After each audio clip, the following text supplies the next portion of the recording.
Good afternoon. It's 6 degrees and cloudy at 4 p.m. as we finish up another work week here in the central Okanagan.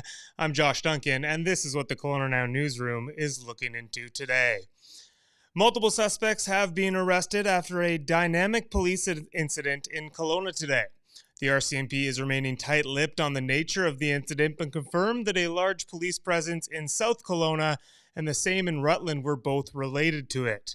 The Southeast District Emergency Response Team was eventually brought in to help bring the situation to a conclusion. Police have promised to release more information on the incident once that's available. Newly released figures from Tourism Kelowna peg the annual economic impact of tourism in the city at $2.4 billion. Those numbers are for 2022, and they represent a $300,000 increase from the year before. Those numbers put tourism in the top 3 economic engines in Kelowna, only slightly behind construction and high technology. Roughly 2 million people flock to Kelowna every year to take advantage of the region's beaches, water, outdoor activities, food and wine scene, festivals, events, and golf. The District of Lake Country has settled on a nearly 10% property tax increase for 2024. Council spent around 2 hours reviewing its 5-year financial plan this week and settled on a 9.52% tax increase. That's down from the 10% increase proposed in December.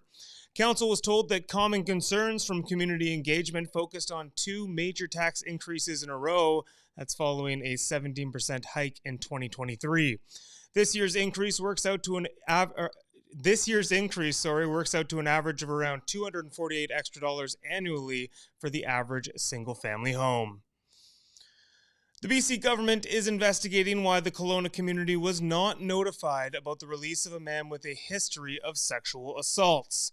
That man is now accused of reoffending against an 11-year-old girl in Kelowna last month. Police confirmed to Kelowna Now that Taylor Dewick was arrested on February 9th in connection to an alleged incident at a local equestrian school. The 29-year-old, who remains in custody at this time, is charged with invitation to sexual touching, sexual interference, and breaching probation. A new poll from Ipsos has found that Canadians are more interested in work, friends, and cash than having kids. A whopping 94% of respondents think that having a job or career you enjoy is the most important aspect of living a fulfilling life. That was followed up by having close friends at 89% and having a lot of money at 82%. Both having kids and being married lag way behind at 70% and 58% respectively. The results of the new poll come as Canada's fertility rate is at its lowest level in recorded history, with women in the country having 1.33 children on average. That rate is lowest in BC at 1.11. And finally, in sports, former Kelowna Rockets standout defenseman Shea Weber will be inducted into the BC Hockey Hall of Fame this summer.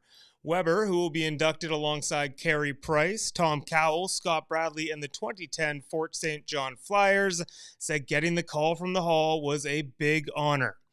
Weber scored 130 points in 244 career games with the Rockets and helped the team win 2 WHL championships and a Memorial Cup title on home ice in 2004. He went on to have a stellar 16-year NHL career with Nashville and Montreal, and he also won several gold medals internationally. That includes the 2010 and 2014 Winter Olympics. You can read more about those stories and plenty others over at KelownaNow.com. Thank you as always for tuning in to our live news update this afternoon, and have yourself a fantastic weekend.